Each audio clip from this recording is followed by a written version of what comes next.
Okay, so a very warm welcome to everybody who has joined this webinar. I am Manoj Kulwal. I am the speaker for the webinar today. And today we are talking about emerging operational risks. I am a co-founder and chief risk officer at RiskSpotlight. We're based out of UK, and then we also have a subsidiary in India. And today is our 10th anniversary of RiskSpotlight. So we've been in business for 10 years. So a great day to come and share this webinar with you. At RiskSpotlight, we provide a web-based content service around monitoring emerging operational risks, which is then directly related with the topic we're going to talk about today. And then we also provide consulting and training services around operational risk management for financial services organizations around the world. And our partner for this webinar is Empowered Systems, which is a software company which provides GRC and ERM related software. And we'll have Alex Robinson, who will be joining us in the session and tell us a little bit more about Empowered Systems at the right time. Okay, so with that, let's get started with the session today. If you have any questions on the topics I am covering, then yeah, please post them, and then I'll try and take a sort of break so we can address those questions. But we'll try to address the majority of the question in the last 15 minutes. So I'll leave some time towards the end to go through the questions. The recording of the session will also be shared. You will also get a link to the PDF version of the PowerPoint presentation we are sharing today. So you don't need to make a lot of notes in terms of just capturing what we are sharing today. You will get the video and the slides of the presentation. Okay, so let's get started then. So in terms of emerging risk, there are sort of lots of definitions, but I don't think that there is any sort of standardization of the definition yet. But just for today's session, I'm going to use sort of two aspects of what do I mean by emerging risks. So the first aspect is where emerging risks are risks which are not in your risk register today, so, and not only your organization, but your industry peers also, they may not still recognize or be exposed to these risks, because these risks may only be relevant, sort of in the next 2 years, next 3 years, next 5 years. So that sort of is where we're going to cover some of those risks in the session today, which will fall into this particular category, where they may not be part of your operational risk register today, but at the right time, you may have to add them into the risk register so that they can become part of any risk assessments you do, any scenario analysis you do in your organization. The second category of risks I'm going to classify as emerging risk today is risks which you are exposed to and your industry peers are also exposed to, but something about this risk may be changing significantly in the near future. So maybe the likelihood and severity of these risks today may be low, but something around those risks is changing, which may increase the likelihood and the severity of these risks. And that's why you need to keep an eye on those risks, because currently all the controls you would have around those risks will be based around the past information or understanding of that risk.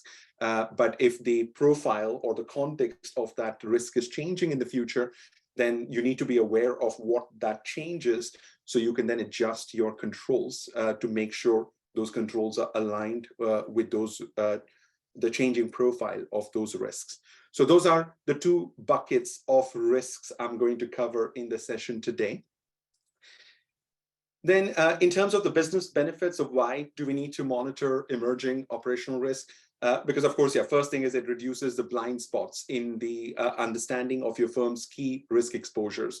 So you need to be always looking to see whether the risks we have in our risk register, is that the complete set, or are there more risks we need to add into your risk register? So if you're monitoring emerging risks proactively, then you will have reduced blind spots in terms of your risk exposure understanding.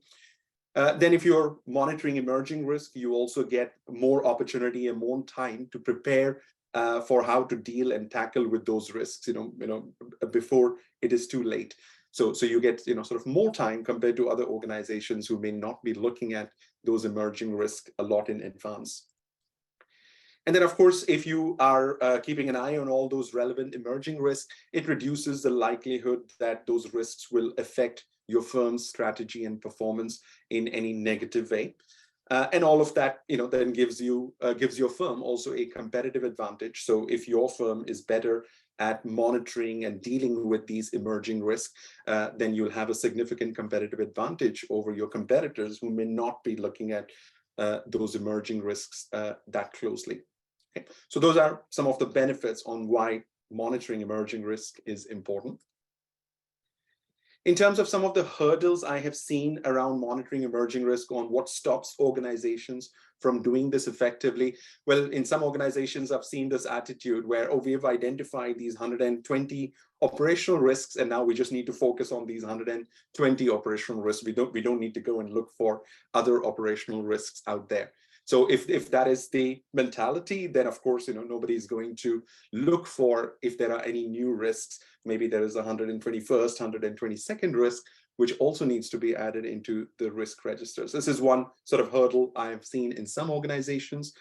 In some organizations, I've seen the hurdle where the board and the senior executives, they're not interested in emerging risk, because some of these emerging risks you're talking about, which may be relevant in the next 3 years, 5 years time. And if the board and senior executives are just interested in, okay, what are the top risks now, or maybe the next 6 months or 12 months, they may not, want to spend a lot of time on risks that may be relevant in 3 years and 5 years time.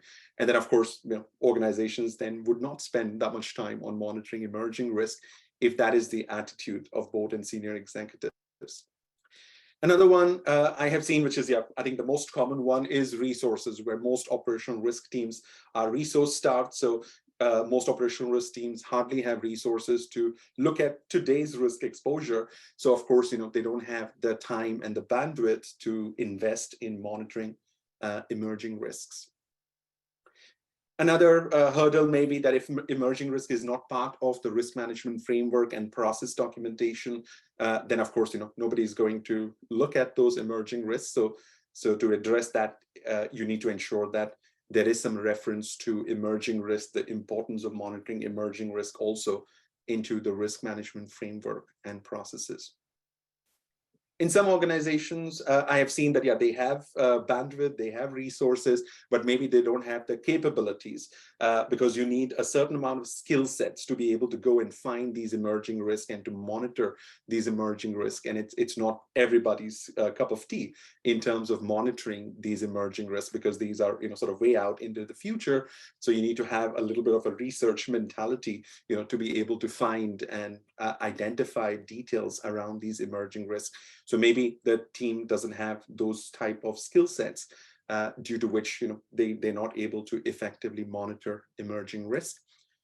And the last one is that the teams are not aware of the information sources that we may have the people, we may have the right capabilities, but where do we go and find these emerging risks? And that sort of then becomes the hurdle, because if I just go on Google and type emerging risk for banks, I'll get 100,000 pages, and then I have to scroll through that to try and understand which emerging risk should we think about or consider, and that's not a good use of the time in terms of identifying emerging risk.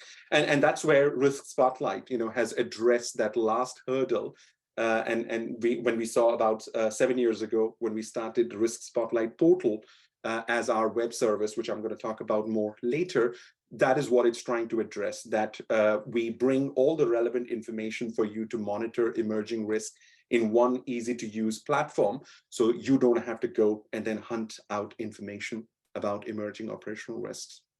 Okay. So those are sort of, some of the hurdles around why organizations may not be effective at monitoring emerging risk.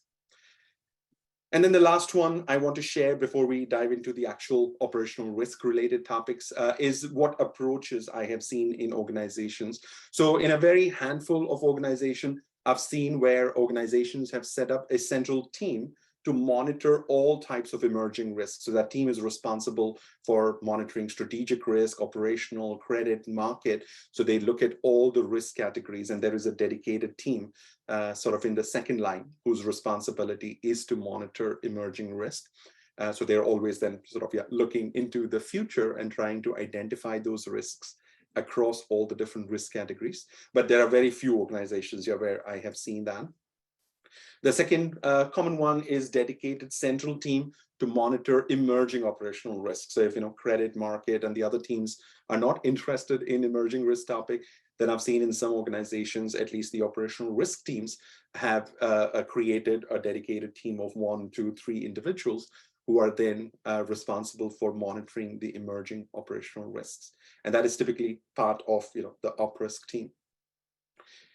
The third sort of common approach I have seen is where within the op risk team itself, there are dedicated individuals, and most likely they their time is dedicated to say that, okay, go and spend 25% of your time in a given month or a given quarter on monitoring operational risks, and the rest of the time, they have to do then their normal second line responsibilities.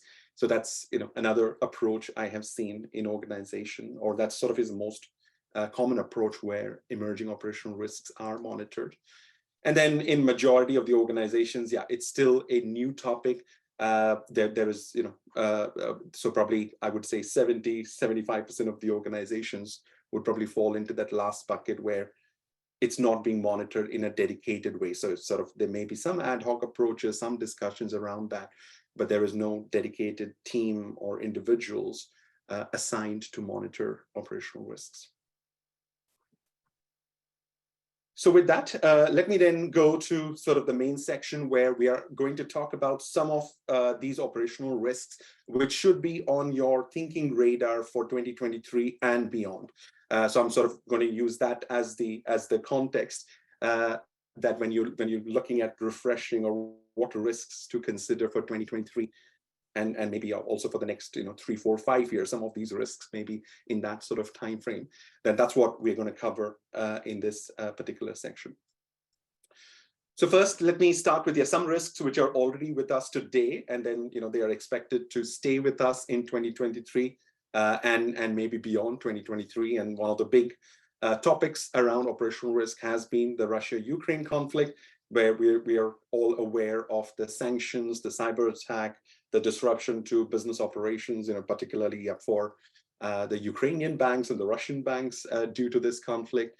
And then there's also the damage to assets. So the first 4 risks are sort of bread and butter, which depending on how the conflict evolves, that if the conflict expands, then these risk exposures would expand. If hopefully there is an end to the conflict, then those first 4 risks may not be the exposure of those risks may come down over sort of 2023 and beyond. But the next one sort of is the severe economic recession. So at least in Europe right now, it is a given that irrespective of whether that conflict ends or doesn't end in 2023, Europe is going to go through a very severe economic recession. And then we're gonna talk about that a little bit more, because that on its own is also a separate driver. It's not just the Russia-Ukraine conflict, but higher inflation, the higher interest rates in the US. There are many other drivers which are also driving the economic recession, and then what operational risks would get affected as a result of that. So I will touch that topic later. If the conflict sort of stays, if it continues for a large part of 2023, then there is also likelihood of civil unrest in countries by the citizens, who in the countries who are supporting Ukraine, and we've already seen some of these protests in certain parts of Europe already. But if the conflict stays and continues for a period of time, then there will be a lot of pressure, from citizens on their governments to sort of somehow try and bring that conflict to an end, and that could then result in business continuity, business disruption type risks for the financial services firms in those countries. And one of the drivers also sort of emerging from this conflict is the reversing of the globalization. So for the last 15, 20 years, there was more globalization happening. We had a global supply chain where we had lots of vendors in lots of different countries. And something this conflict and COVID, sort of highlighted is that maybe we've gone too far in terms of our supply chain, that there is a lot of dependency on suppliers in lots of different countries, and the whole supply chain became very complex to manage.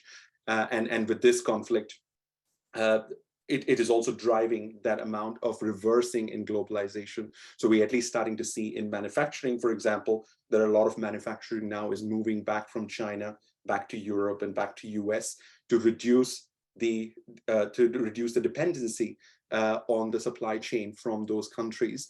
And in Europe and US, we already know there's a lot of focus on operational resilience in the financial services industry.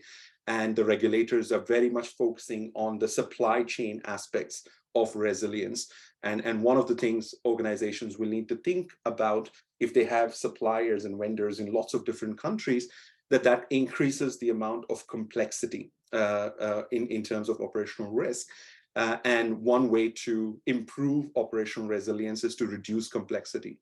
So, and the Russia-Ukraine conflict may become then another driver for organizations to consider that, okay, if we have vendors in 40 countries, can we rationalize that to maybe 5 countries or 10 countries instead of having vendors in so many different countries around the world?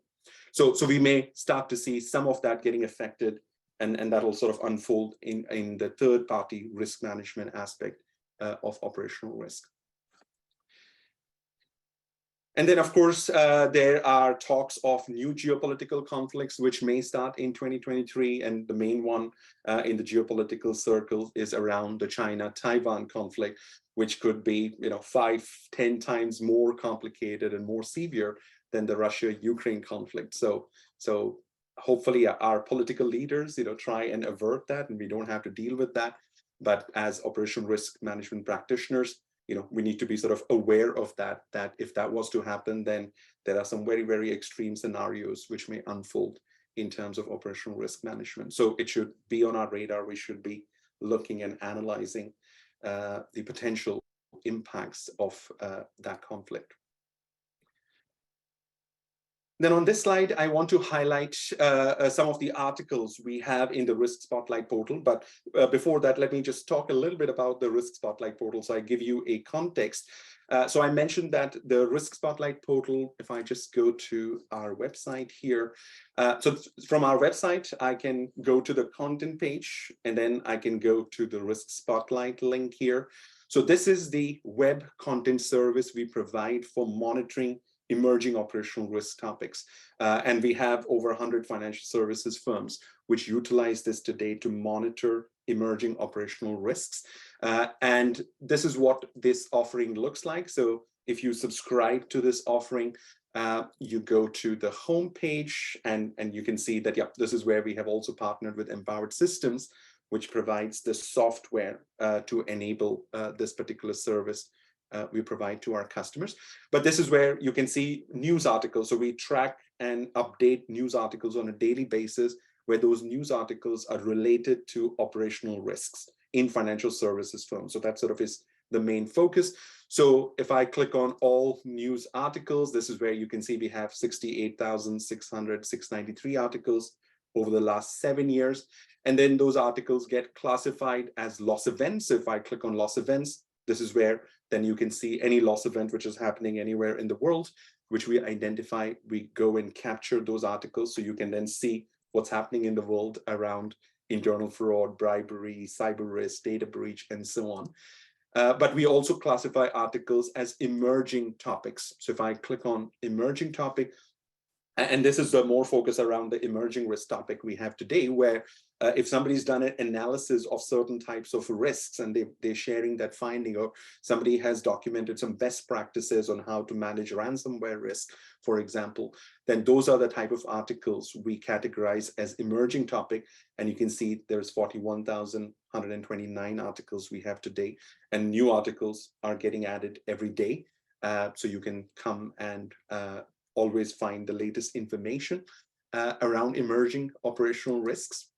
And what I had on the PowerPoint slide was the OpRisk radar. So this is where we have 90 topics we monitor. So like you can see, the first topic is the ESG topic, which is again a big topic we're going to talk about later. So if there are any articles related to the ESG topic, then we capture that here. So you can see there are 208 articles related to that. So I can click on 208, and then you can see like a ESG newspaper in this case, where you're able to then see what type of news articles are getting published around that particular topic.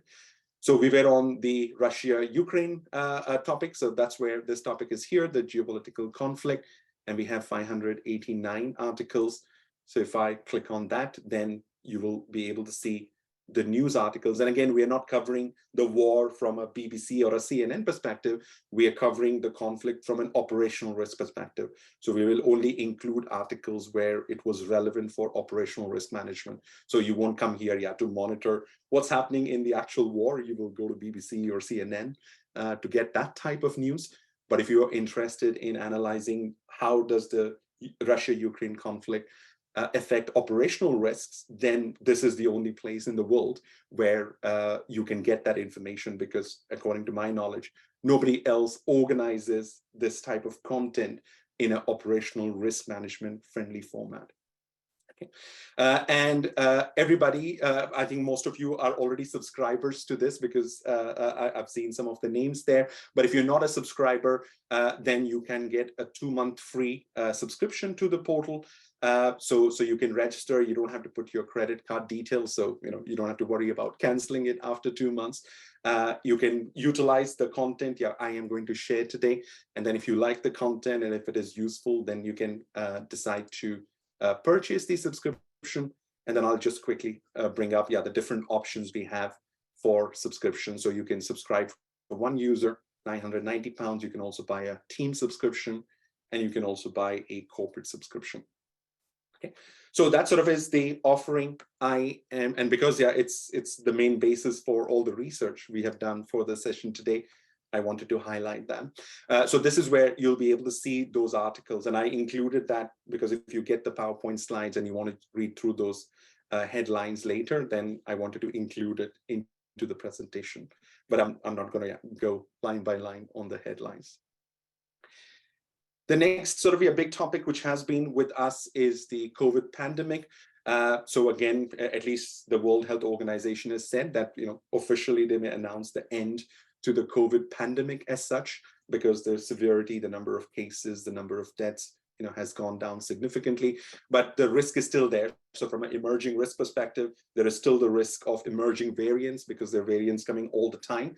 But luckily, so far, the variants are not as powerful or dangerous. But that risk is now with us for a very long period of time, where we'll need to keep an eye on those emerging variants. And if a dangerous version emerges, then we're all very well aware of the health and the business disruption impacts that can bring.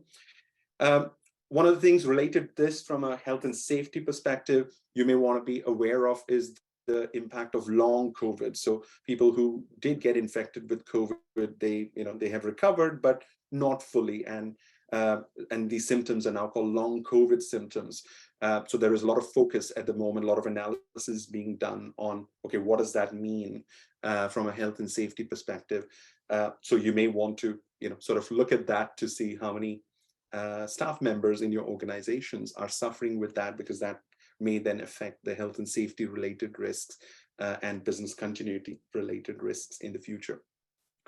Another one is the civil unrest. So we saw a little bit of that in China, where definitely the big consensus globally now is not against that. If there was an emerging variant, we don't want to go in lockdown again.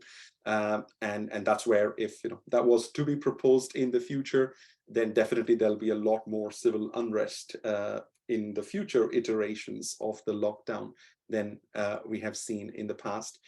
And then one of the risks, which then comes out of this whole crisis, which will again stay with us for a period of time, is bioterrorism, because now the bad actors have seen how much damage a COVID type pandemic can cause globally.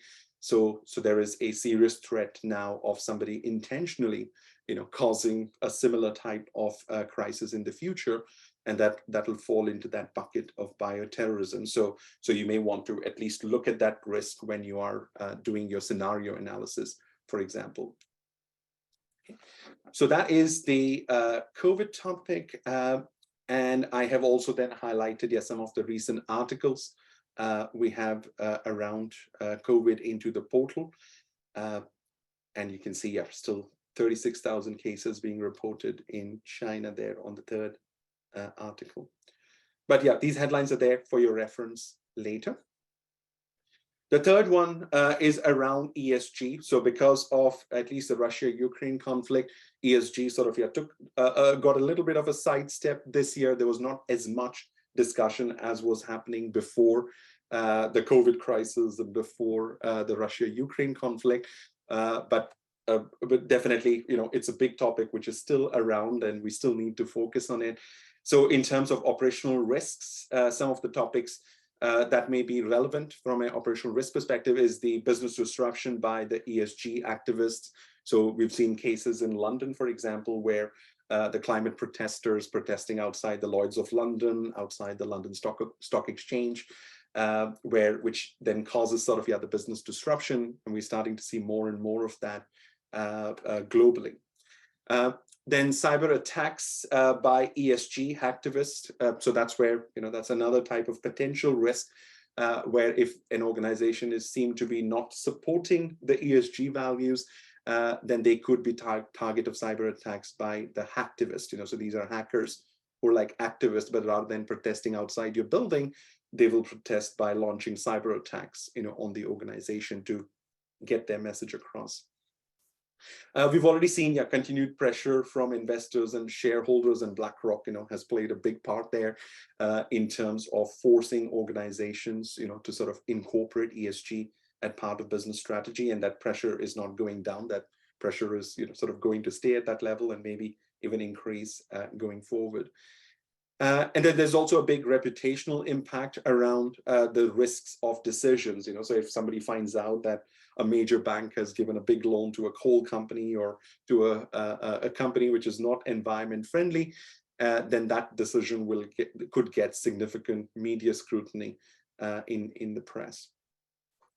There's a lot of regulatory initiatives going around encouraging companies to do reporting on ESG, but because it is such a new topic, there's a lot of uncertainties in organization on how they should be reporting those topics, because if you don't report, you're in trouble. If you report something and then the stakeholders don't like what you have reported, then you're still in trouble. So there will be a period of, maybe 2, 3, 4 years before a norm or a standard is established. And until that time, organizations will be forced to report something, but then whatever you report, it is possible that there could be a potential pushback in terms of the information which has been communicated, because the way it is interpreted, it may be misinterpreted, by the stakeholders, or they may say it is not enough and they want more. So it'll be very difficult to sort of win that battle.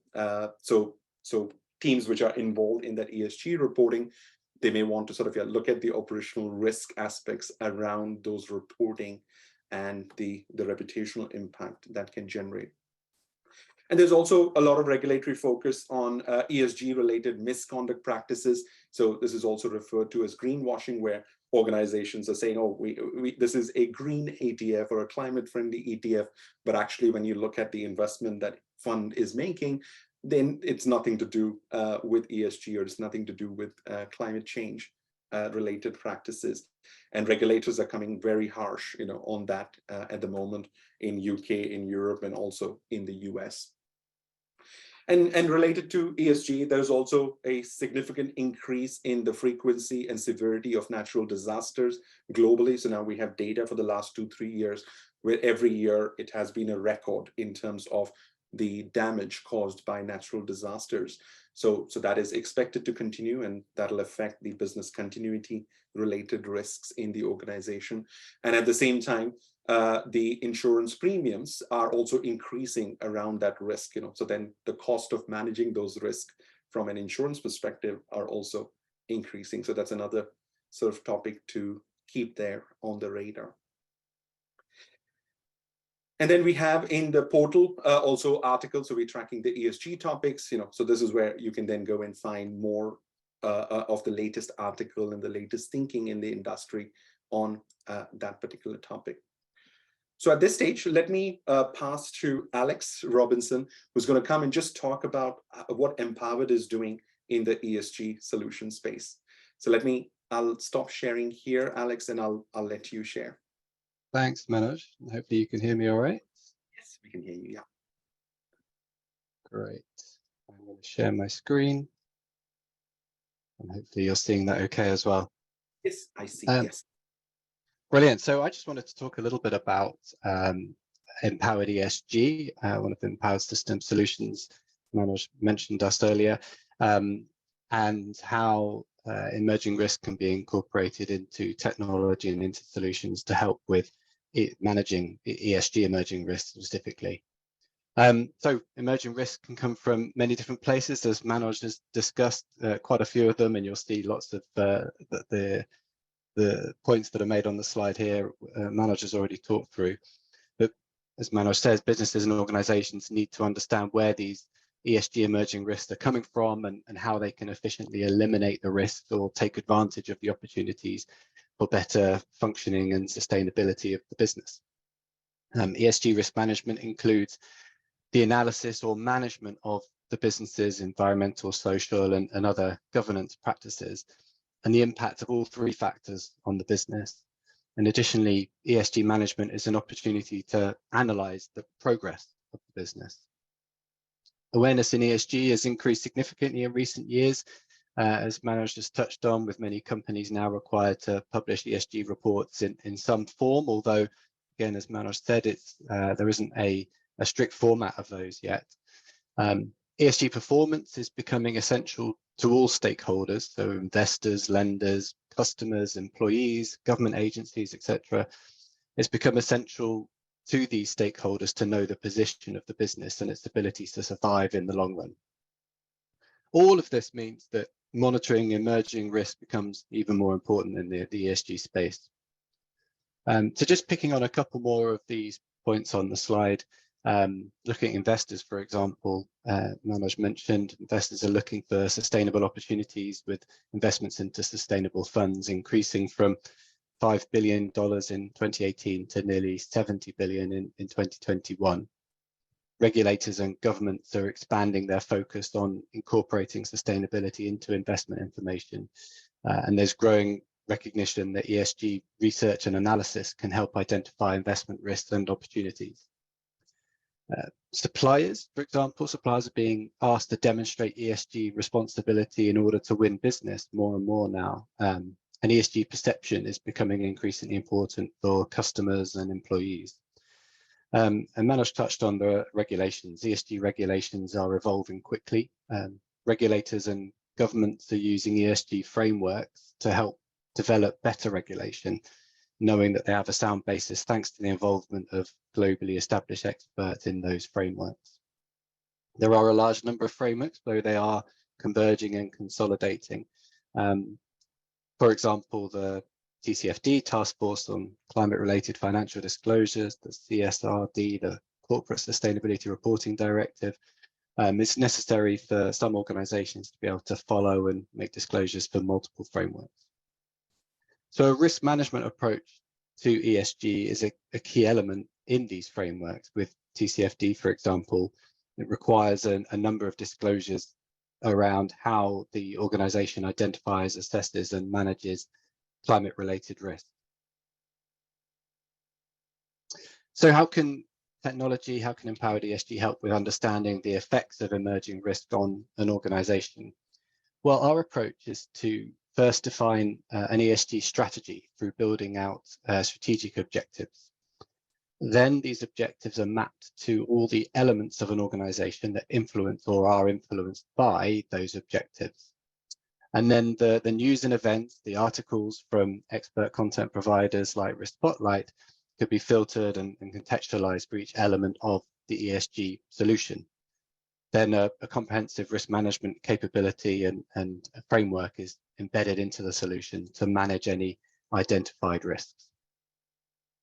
So just going to a little bit more detail there, to provide that flexible approach, Empowered ESG is adopted two popular management frameworks, the balanced scorecard and objective key results, for managing ESG objectives. So the flexibility enables the organization to establish, monitor, and maintain the overall ESG vision or strategy, whilst being adaptable to changes brought about by emerging risks within the commercial ecosystem. So the approach aims to provide a more comprehensive view to stakeholders by complementing financial measures with additional metrics that gauge ESG performance in more operational areas.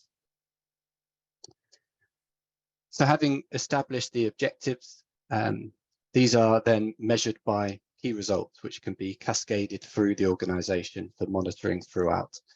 Key results recognize that progress is an evolution, not an immediate thing that you can switch on, and they give a tangible way to measure progress at operational intervals towards more lofty ESG goals as part of your strategy. They also provide a focus for identifying emerging risks to achieving our overall ESG objectives. I'll come on to that in a moment. Key results are supplemented by indicators for more detailed monitoring and initiatives supporting their achievement. And in turn, those key results can be mapped to those evolving regulatory obligations and the ever-changing ESG frameworks to provide evidence of progress towards attaining compliance with the individual requirements. So the objectives and key results, as I mentioned, will measure progress towards achieving the ESG vision, and they also form the center of an organization's ESG activities as determined by the ESG frameworks. Empowered ESG is based on a powerful knowledge management solution which enables the mapping of the key results and objectives to all the different activities, ESG activities, that can influence them, providing a unique management perspective of everything you need to see. So, for example, the regulatory obligations and policies that the key results or objectives will affect can be viewed directly from the key results themselves.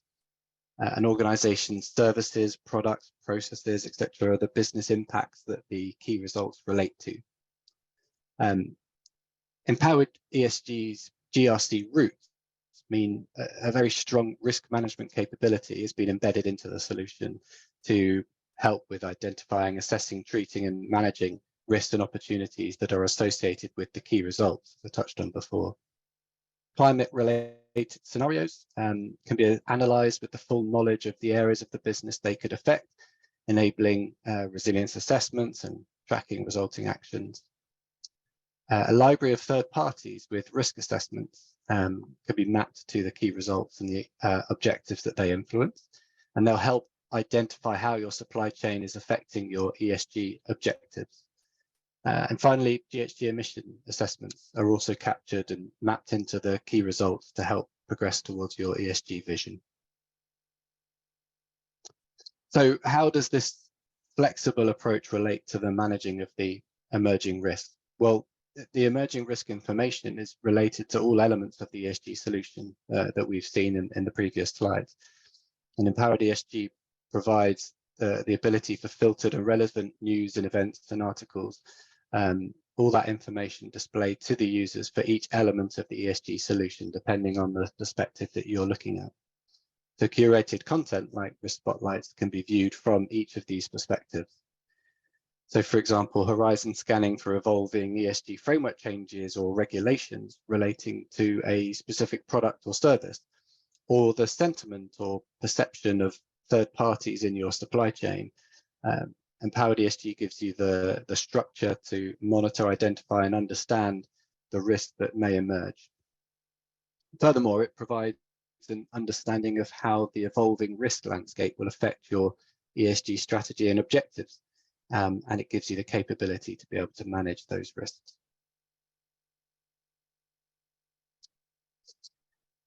Empowered ESG builds on Empowered Systems' long history of connected risk GRC solutions. As I've discussed, it includes the power and capabilities of our risk management solution and has built-in connection points for integration with multiple other GRC modules, as you can see on the screen.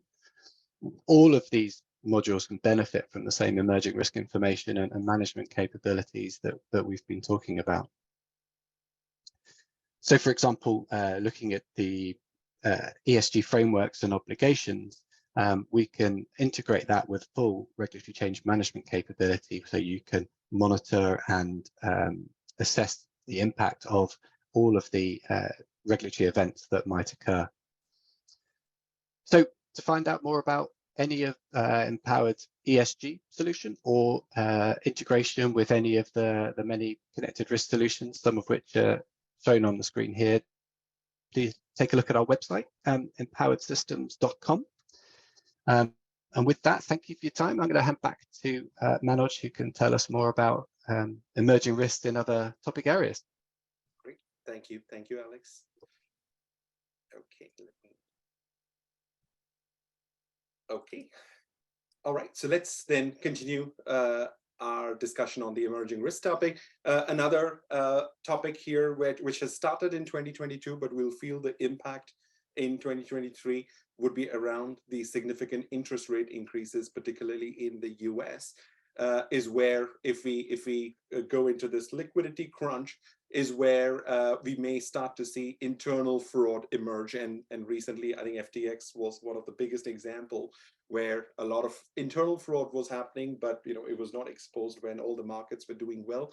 But as soon as these interest rate rises hit the liquidity crunch and then impacted the value of the assets, then that internal fraud was revealed, and then the whole exchange and its sister company had to file for bankruptcy. But this is normal for any sort of recession, right? So whenever there is a recession, we may find that things which were not discovered during the good times are discovered, and internal fraud sort of is one of those areas to watch out for if we do start to see the recession and the impacts on the liquidity of the organization, which is also the second point here, that regulators are now waiting to see whether this drain of liquidity, which has been caused by the interest rate increases, does that cause a liquidity crisis for a financial services organization? So could we have another Lehman Brothers type of an event?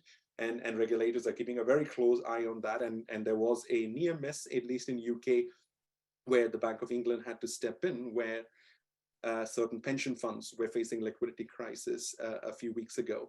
And that sort of made various regulators rethink the strategy. But it is possible that, if those interest rates increase, or if they've already increased too much and those liquidity effects are felt in 2023, then from an operational risk perspective, those liquidity crises could quickly overflow into the disrupting of the business operations. Another one is around the conduct risk. So things are going to get really tough if we go down into recession. Then things are going to get tough, and it's going to be difficult to get revenue and profit targets. And that's where, if organizations put a lot of pressure on the sales team to achieve the revenue and the profit targets, then you could see reemergence or occurrence of conduct risks like mis-selling happening within the organization. So something to watch out for when things get tough from a sales and profitability perspective. If there's a lot of cost cutting which happens, then of course operational risk will also get impacted, where the operational risk individuals who are involved in implementing various controls may be laid off, and that may then reduce the overall effectiveness of the control environment. So from an operational risk perspective, you may want to keep an eye on where those cost cutting are happening.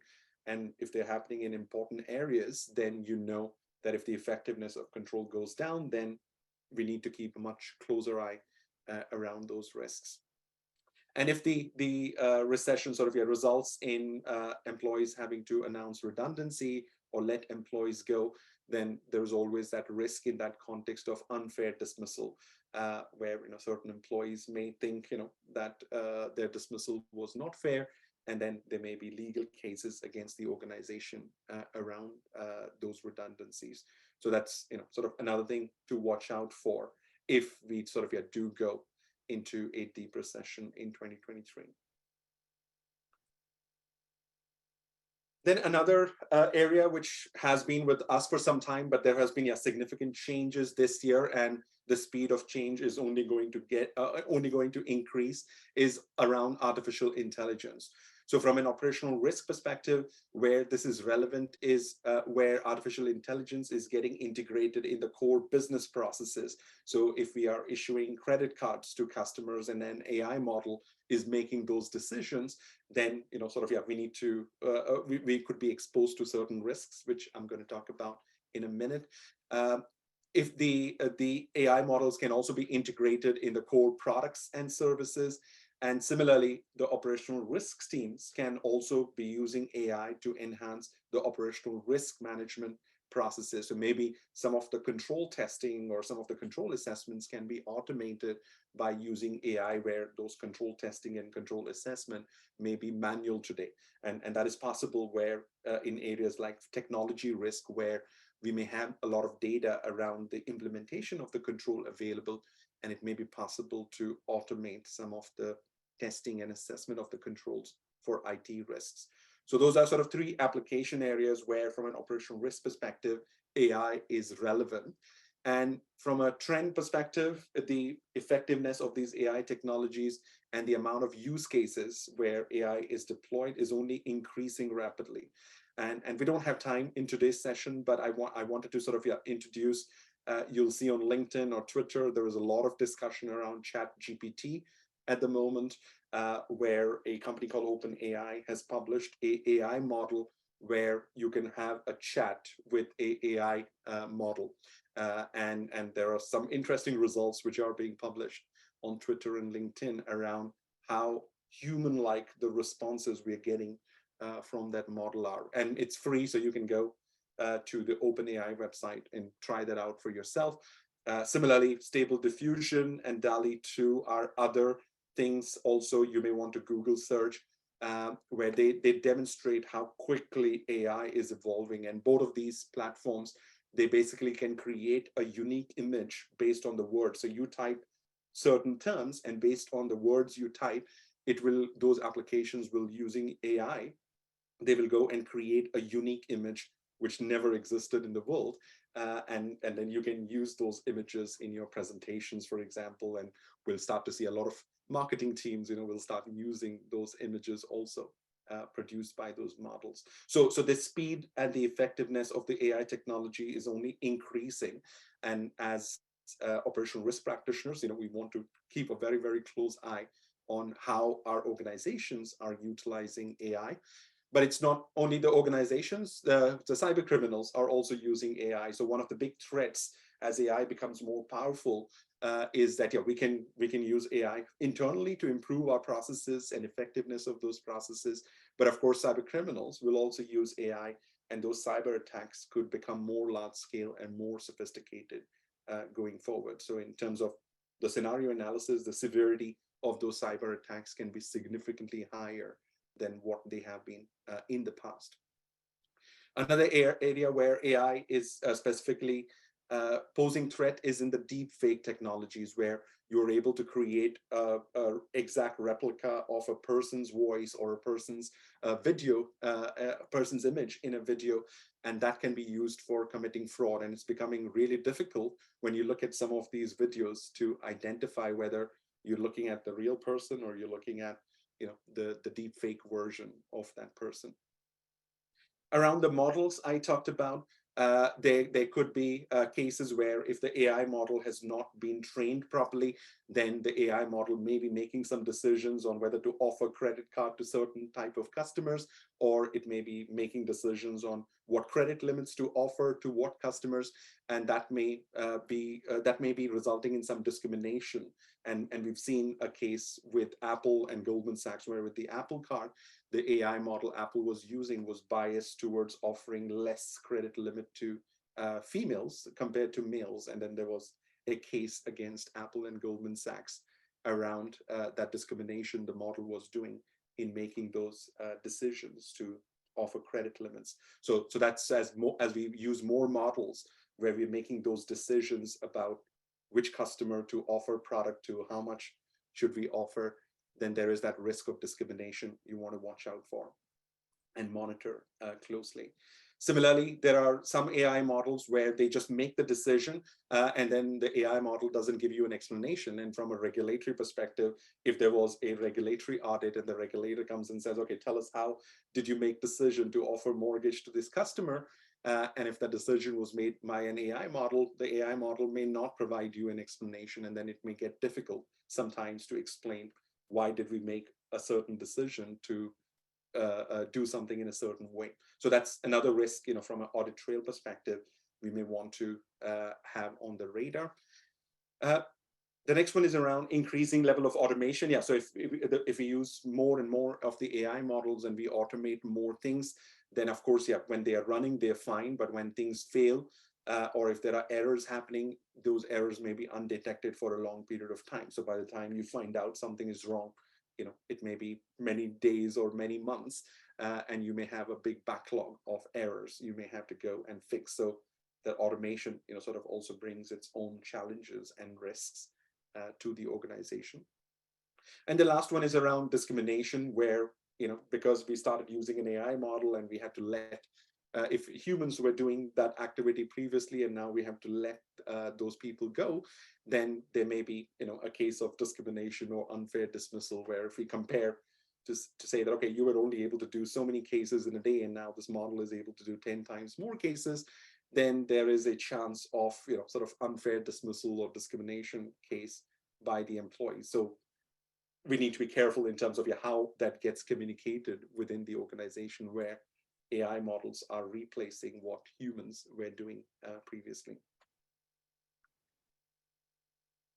Then let's sort of expand the radar a little bit. So some of these topics we've talked about, they're relevant today, and they will be sort of relevant over 2023 and beyond. But some of the new topics is around the digital assets. So this is sort of a little further on the radar. But we already see that there are a lot of financial institutions which are already doing a lot of activity in this space. And then by digital asset, it is also referred to as crypto asset, sort of in the general public. But if you look at the regulatory documents, industry documents, then it is also referred to as digital assets. And this is sort of a big sort of movement happening on the side. It is still not come full scale into financial services. So it's still new for many financial services organizations, but you already see the leading organizations are already dabbling and playing in that space. And Fidelity particularly has done a tremendous job, where they have a dedicated team for digital asset, and they're providing services to allow retail customers to trade, Bitcoin, for example. They're also providing custody services, and they've been doing this since 2019, from what I can remember. And NASDAQ, the stock exchange in the US, is also launching a crypto custody service, which will then allow you to buy these digital assets, but then you don't have to store them, personally. You can store them with NASDAQ, and that is an area where many financial services customers are looking for those opportunities, where they want to become the preferred provider of custody for these digital assets.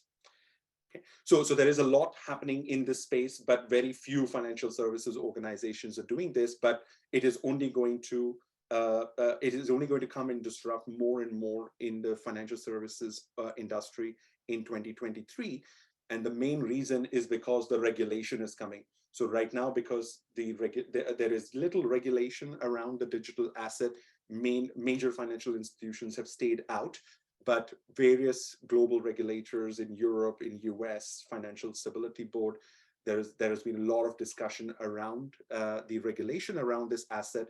And as soon as that regulation comes in, that'll give financial services organization the certainty they need. And that is going to just expand the adoption of these digital assets. And more financial services organizations then would start offering products and services around these digital assets. And a big change coming there is the European regulation called MiCA, which is Markets in Crypto Asset. So this is already in draft phase, already in consultation. It's gone to many various stages, and it is going to be finalized at some point in late Q1, early Q2 next year. And that'll give a regulatory framework of how organizations can get involved in crypto assets all across Europe. And that's going to be, a big tick for the financial services organizations to now start getting involved in this space. Similarly, the Bank of International Settlements has this consultative document out, which they published in June, where one of the ideas proposed was that banks can keep 1% of their treasury reserves in Bitcoin. So it was acceptable to do that. So it depends on whether those consultations go in the right direction. And we also have the US, where the White House, the president, released a executive order for all US government departments to prepare their strategy on how they are going to adopt, promote, regulate these digital assets. So a lot of the groundwork has been done in 2022 around these regulations, and these are going to get finalized and implemented in 2023, which is going to then significantly increase the amount of activities financial services organizations are doing in this space. And that's where it poses a challenge for operational risks. So these are some of the operational risks which may not be on your radar today, but if your organization starts offering, then there are these new risks you need to start adding to your risk register.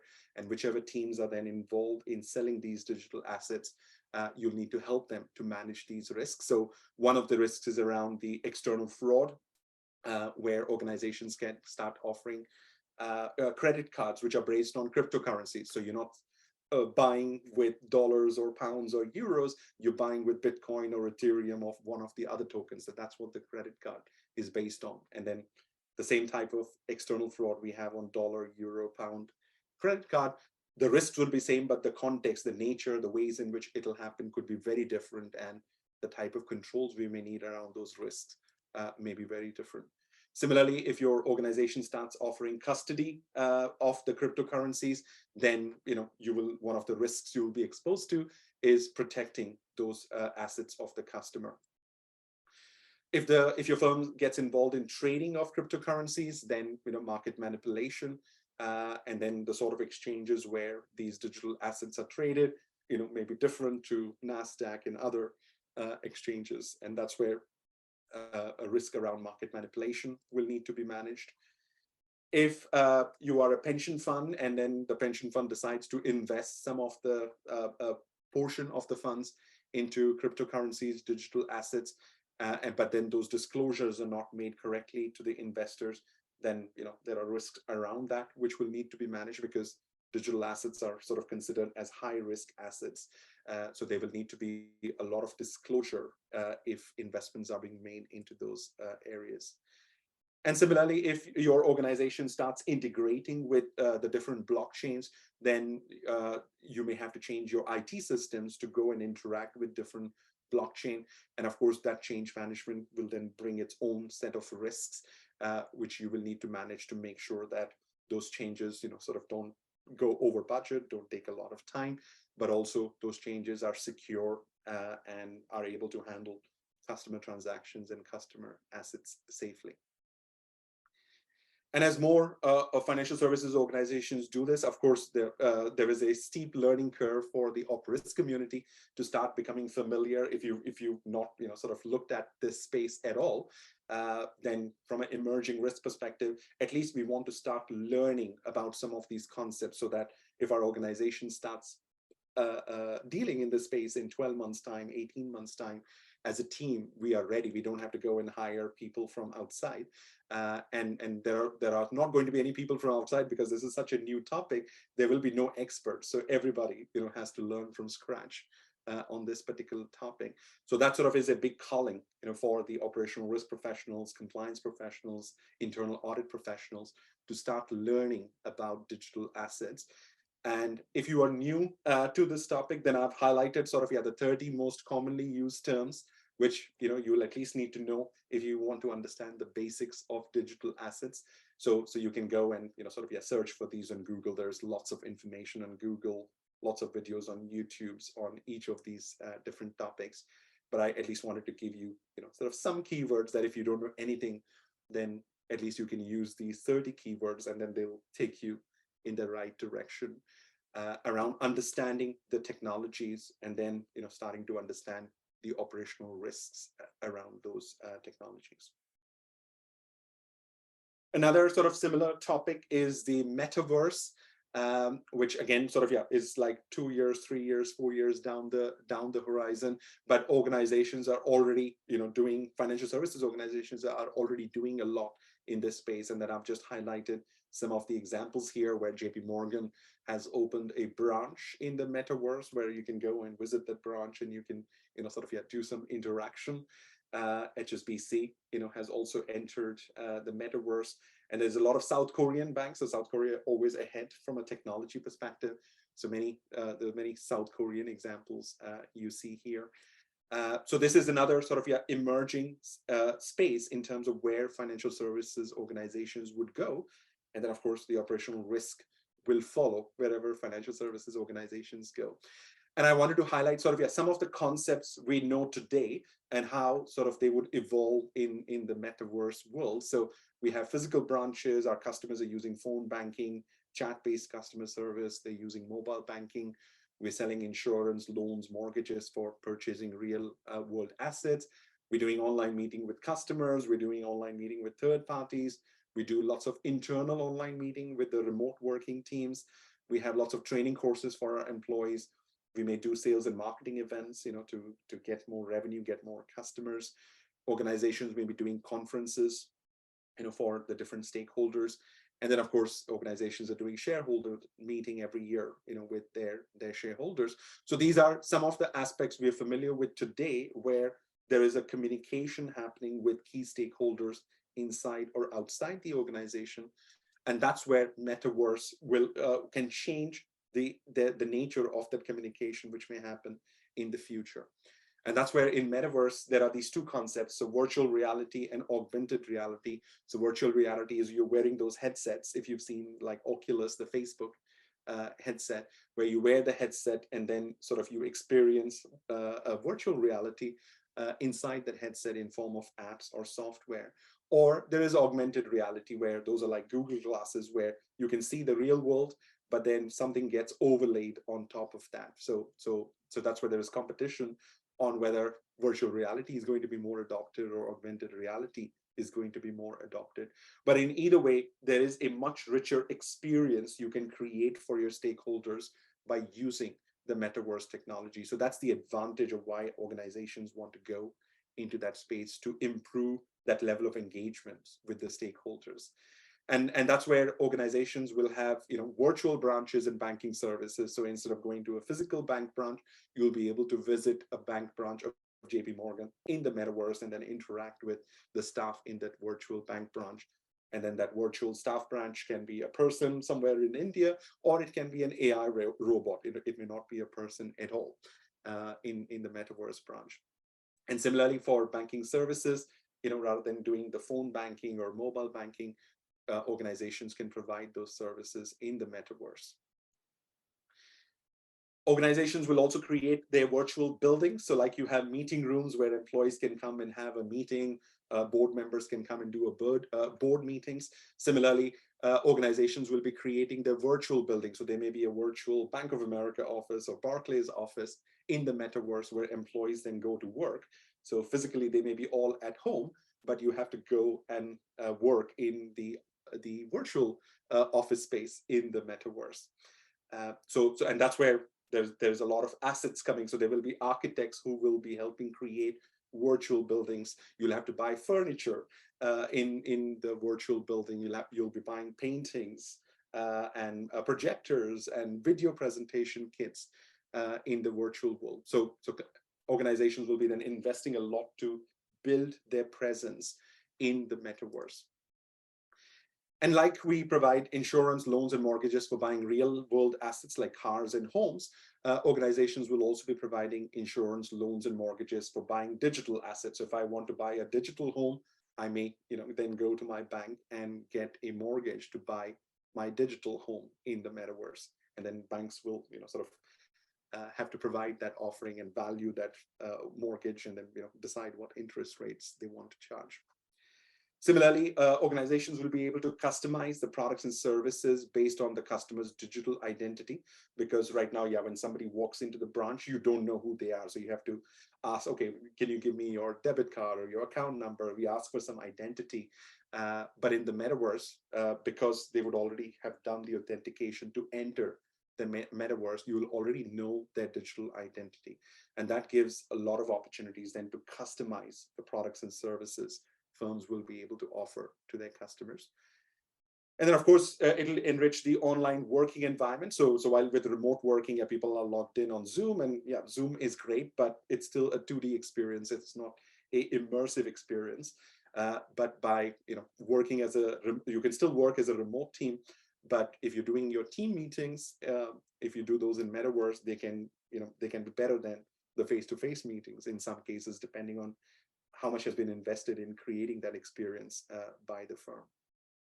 And from a learning perspective also, yeah, it's going to change dramatically. So all those risk and compliance training we do today, which in a very boring 2D way, there'll be lots of opportunities for us to make those training a lot more interesting, a lot more immersive, so that people actually remember, what they learned in that compliance and risk training in the organization. And this sort of poses another learning curve for the operational risk professionals. So we need to sort of start getting familiar with these concepts and see which part of the organizations are looking at this space, or if they're not looking at it now, are there plans to look at this in the next 6 months, in the next 12 months, so that the operas teams can then be ready in having those discussions at the right time. And these are then some of the risks organizations would be exposed to. So there'll be current cyber risks like ransomware, phishing, data theft, online fraud. So they will still stay in the metaverse because it's still the internet. It's just a new version of the internet. And you will see in the media, it's also called as Web3, that right now we are in the Web 2 world, but with digital assets, crypto, and metaverse combined together is what the media is sort of referring to, that combined experience as Web 3. So of course, these risks we have in the physical world will sort of morph and change in how they happen. So we'll have to then adopt our controls to mitigate the new context around how those risks are happening. Similarly, theft, misuse of customers' digital assets, so we will need to have that risk into our risk register. Similarly, if we have digital properties and assets we have bought on the metaverse and we paid £500,000, £1 million to build an office in the metaverse, we need to then protect those digital properties and assets in the metaverse. So that'll become another risk or new risk we'll be exposed to. Right now, there's a lot of discussion around the VR headset and the physical and mental health aspects related to wearing those VR headsets for many hours. But right now, very few people are doing it. But that's a very active topic of discussion, that if we want more and more employees to start doing this, then what are the physical and the mental health impact around spending so much time in the virtual reality world rather than the actual world? And then, of course, the data privacy risks would also change because we'll be getting a lot of data about people who are visiting our branches, about employees who are attending those remote work meetings. So data privacy, the nature of those risks will also change. And the conduct risks such as mis-selling, discrimination, harassment, those would also get affected in depending on how we're doing selling of our products and services in the metaverse. And then the harassment can be either of the customers or could be the employees who are attending those virtual meetings. Okay, so those are some of the examples. And the last one, is money laundering, where, of course, the way in which money laundering will happen in that digital world, maybe in a very different context, using different currencies rather than dollars. It may be, in Bitcoin or Ethereum or other digital assets. And here are sort of 3 reports. If you're interested in learning more, then the first one is by JP Morgan. The second one is by Europol, where they've already started identifying some of the law enforcement type risks, where they're focusing on money laundering, fraud type risks. And the third one is by Visa, where they focus particularly on what metaverse means for the financial institutions. So those sort of, you can look for the name of those reports on Google and find those if you want to learn more. Then the last slide. So I just want to highlight then some of the topics, and then we'll leave room for questions and answers. So we'll leave 10-15 minutes for answering those. So one of the areas which is going to continue to stay in focus is the operational resilience, where UK has already enacted the regulations. Europe has operational resilience. Also adopted various operational resilience related regulation. US is doing the same. So that focus is going to continue in 2023 and beyond, where regulators are going to be focusing a lot more around operational resilience. Another topic we have seen sort of through our news article is increase in the amount of hacktivism and protest wear. So hacktivism is where, yeah, these are activists, but rather than standing outside your office and protesting, they are, sort of protesting in form of cyber attacks. And protest wear is then specific software which is getting created to disrupt something in the organization. So cyber experts may create some software, and then that software can be implemented or deployed to cause disruption to the organization they want to target as part of the protest. And one of the big things which we have seen in that space is that Ukraine has created an IT army of nearly 400,000 global volunteers who are cyber experts from lots of different countries. And then they came together and the last statistics I saw, they stopped like nearly 45 cyber attacks from Russia that they helped the Ukraine government against protecting from cyber attacks. And then some of these initiatives also involve, launching cyber attacks against Russia to steal document information, to get information about, their resources and their plans in terms of attacks and so on. And never has that happened in the past, where so many cyber risk professionals came together for one cause, and it's a volunteer, so nobody's getting paid anything. But Ukraine was able to create this large global group. And there's a lot of articles. If you search for Ukraine IT Army on Google, you'll find there's a lot of articles associated with that. But of course, now that that idea is out there, in the future, the same idea then can be implemented against a particular organization if certain group of people think that organization is not doing something along their expectation. The next one is around whistleblowing. So at least in US, there has been a lot of focus on rewarding whistleblowers. So in 2022, SEC rewarded nearly $229 million to various whistleblowers who reported misconduct, illegal activities in their organization. And what was interesting was that these whistleblowers were not only from US, but there was a lot of whistleblowers from outside US also, who were working for a US organization, but they were working outside US. And this is a record, so 2021 was a record year, and 2022, was also a record year. So the strategy in US is to use greed, to cut greed, where they then reward the whistleblowers a certain amount of fines they were able to impose based on the information shared by the whistleblower. But in Europe also, there is the whistleblowing regulation, which is now in the process of being implemented across the different countries. So there is a lot of emphasis and focus on that particular topic, which is going to continue in 2023 and beyond. Ransomware is another big topic, but I think there is enough out there in the media, so I'm not going to go into too much detail here, but it's going to stay as the top 5 risk in many organizations, at least from an external awareness perspective. Another big topic we've seen from the articles is around the concentration risk with large cloud providers, where majority of the financial services organizations are concentrated either using Amazon Web Service, or they're using Microsoft Azure Cloud, or maybe one more. So there are 3 or 4 cloud providers who are then supporting large amount of financial services organizations, and most regulators have realized that that is a big risk, because Amazon, Microsoft, they're not under the regulatory jurisdiction. So now, at least in Europe and UK, there is intent, to classify and bring these cloud providers so that they can share more information, and then regulators can be convinced that, if there was a disruption, it won't cause a disruption to the wider financial system. So there's going to be more initiatives and talks around the risks, the concentration risk with the large cloud providers in 2023 and beyond. Another big topic we've seen from the news articles is cyber attacks through the supply chain. So now organizations are not directly targeting banks, but they're now targeting third parties used by the banks, and then trying to launch an attack through the third parties.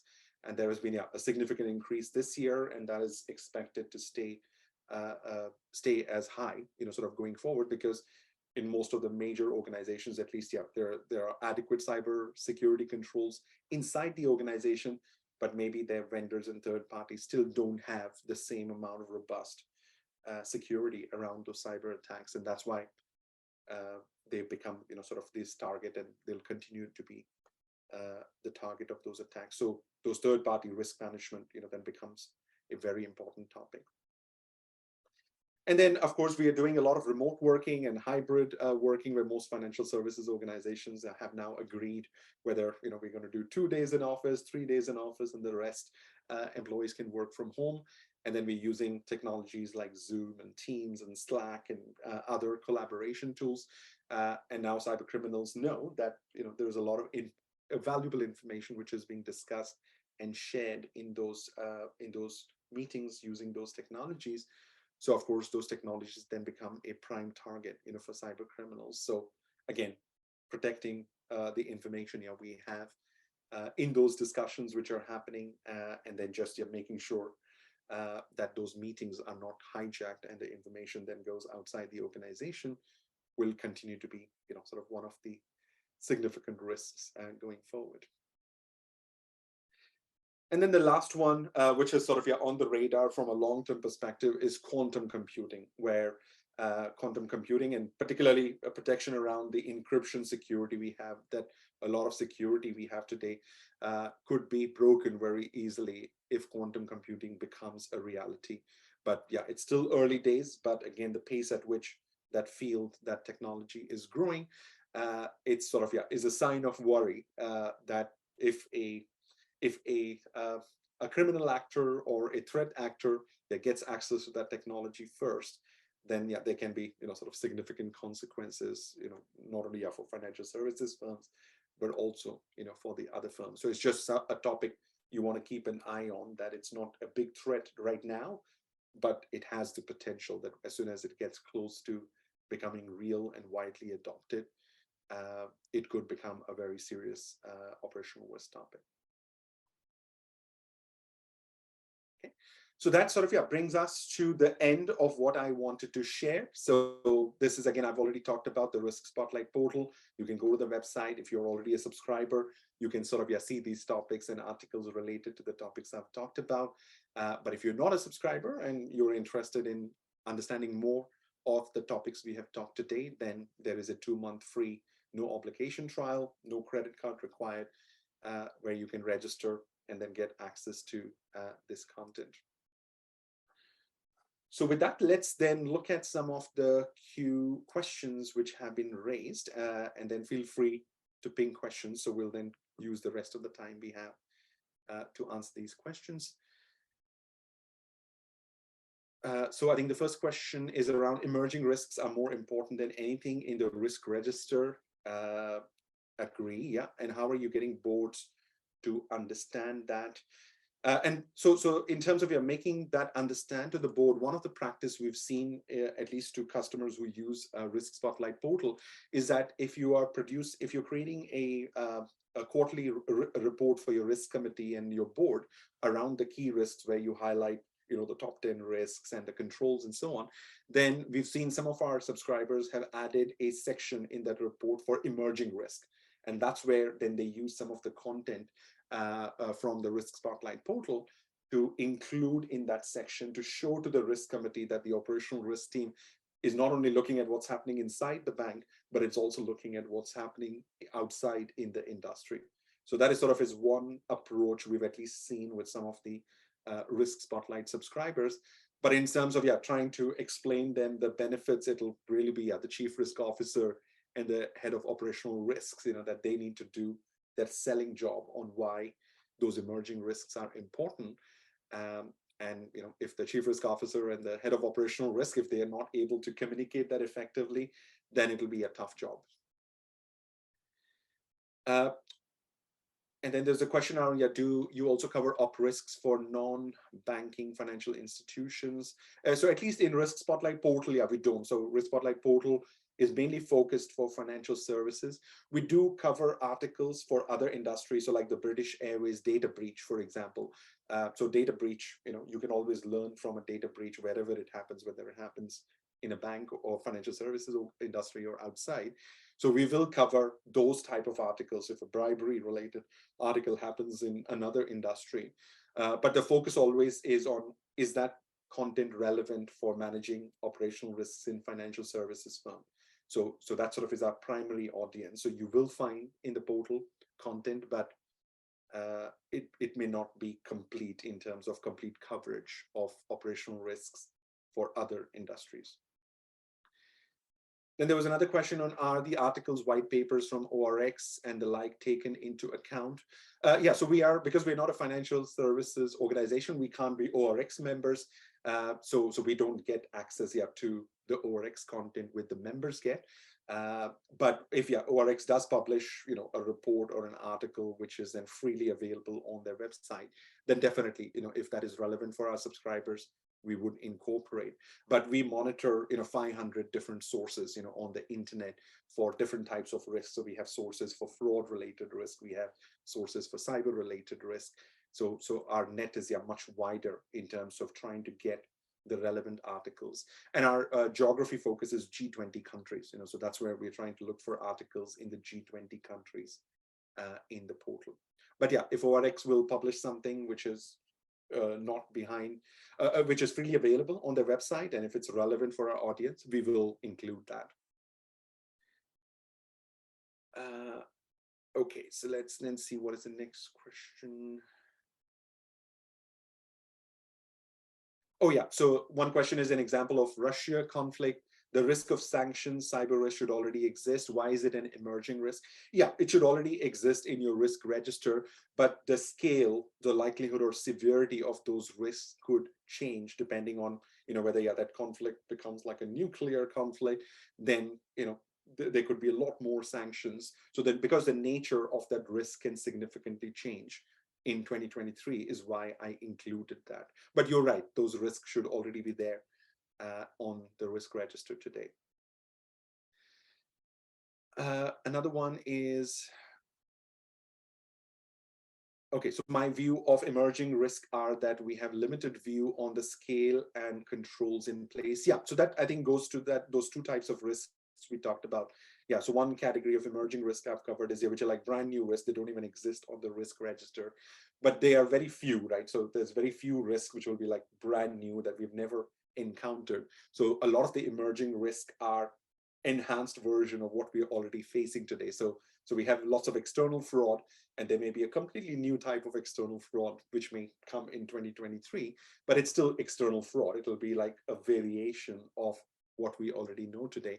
So a lot of those emerging risks, sort of fall into that bucket where they sort of relate to what we already know, but because the scale, the way in which they may happen may be very different, we have to learn about that and then adjust our controls to make sure those controls will be effective if the nature of those risks change.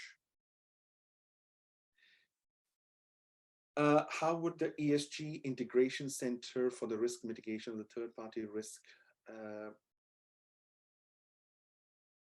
of third-party risk from greenwash perspective in connection to other GRC solutions? Okay, yeah, so I don't have Alex here, Michael, so I'm not able to answer that particular question.